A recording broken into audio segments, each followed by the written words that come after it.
making more than just a physical dream. I want to rock, shot, baby, that you make me want to scream. Let me rock it, rock it. Chaka, chaka, chaka, chaka, Khan.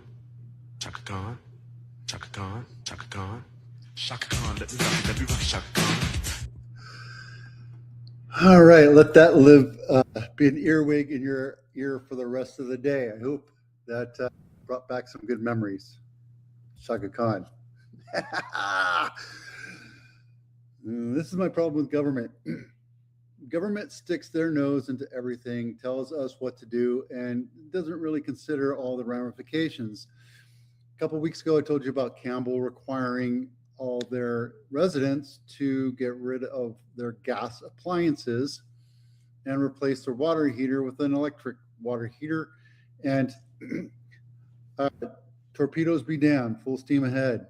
They didn't think about how much it was going to cost each resident and the financial impact of everybody. And a good portion of people, even though the houses are worth millions of dollars, a lot of them are living and they bought their houses back when they were $20,000, $30,000.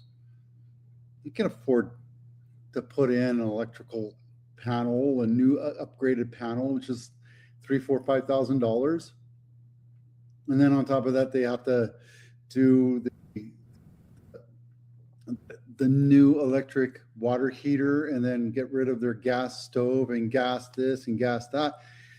It just boggles my mind. And when Berkeley comes in and says they're requiring every seller that sells their house to make eco-friendly upgrades, it doesn't make sense why the government is getting involved in this. Mostly because it has nothing to do. Other things that we have to do when you sell your house is you have to have smoke detectors and carbon dioxide detectors and braced water heaters, right? There's no choice. You have to do that. If the appraiser is going to come in and inspect and confirm that he sees smoke detectors in every room and carbon dioxide detectors, carbon monoxide detectors in every floor, and making sure that the water heaters are braced according to the upgraded code. Those are safety. Those are for safety. These are just for eco-friendly, and they're costing the residents, the sellers, millions or thousands of dollars. So I think it's really stupid that jurisdictions get involved in these types of things. So what do you think, Shaka Khan? Probate sales, we're doing a few of them coming up, and it's not excited about it. It's just a good service for us to be able to provide for you when your parents get on the way to older age and they need to be put into a care facility or an older adult community. Let us help you with the property. And a lot of the conversations wrapped around, do you want to own it? What are the tax ramifications if you keep it? That kind of stuff you have to realize that goes through it. So it's not just about selling your house and all that stuff. I want you to be aware of what pitfalls could happen if you keep the house or if you rent it out or what have you. So let's have that conversation. Another video. All right, let's settle down, everybody. Now that we have a completely new homes.com with a beautiful new design and the most in-depth info, all we need now is a new name. Do we? So we're gonna lock the doors and stay late until we find that name that's synonymous with shopping for homes. Here's a wild idea. Homes.com. We're gonna go with homes.com. We're gonna keep it. I love it. Fresh, innovative. This has been fun. Ding dong. Homes.com. Now, I talk about it a lot. I don't think it's the greatest thing since sliced bread. It's definitely not perfect, but it's a whole lot better than telling you the best way for us to sell your house is to sell it off market and not expose it to the entire market and what have you. Because at the end of the day, you don't really know what your house is worth until you put it on the market. If you sell it exclusive, there's a place for it, right? Somebody doesn't want to have open house or have a ton of people coming through.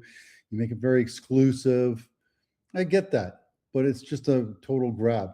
With homes.com, it allows me to help you market your house better, take it and send it out to thousands of people. And again, what we talked about yesterday, if your house isn't selling after 30 days, it's price. It's price, period. I have nothing else to say about that. All right.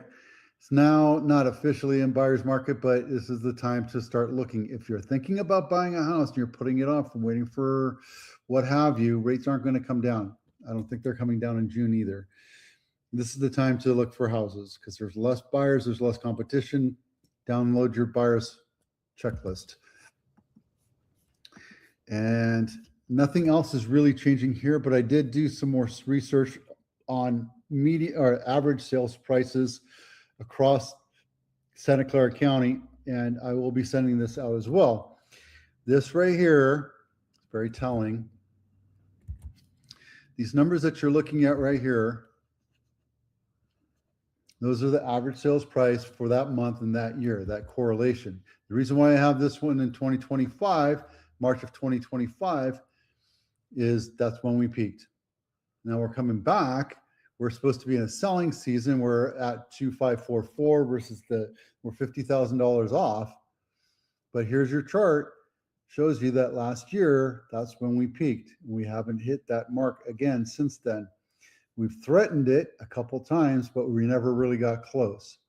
And with the rates staying stable because of inflation or what have you, we're probably not going to see the peak again, not until rates come down considerably. When I say considerably, I think the main reason why rates or the values went up here is because houses sold in February. For a brief weekend, everybody saw the under 6% and everybody freaked out and started buying houses again. I think that's going to continue to well down, and we're going into the summer doldrums. So just if you're thinking about selling, I would say hold off until we know the market's ready to sell. It doesn't mean we can't get your house ready to sell. Get repairs done, get staging done, get photos done, get all the marketing done. And then when we see the rates go down, then we pop it on market. I think that's a great strategy for anybody. But if you're a buyer, let's go look for some houses that have been on market for 90 days. If you've been struggling to find the right house right now, this is a good time. We've got to look for those houses. Yep, that's it. And nothing else really has changed.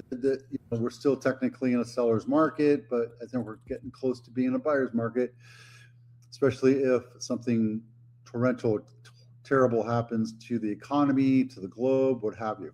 All right, that's it for now. I do have an open house link in my blog, so make sure you jump into that. The link is down below. I'm Vito with Abitano. Thanks for watching. We'll see you out there.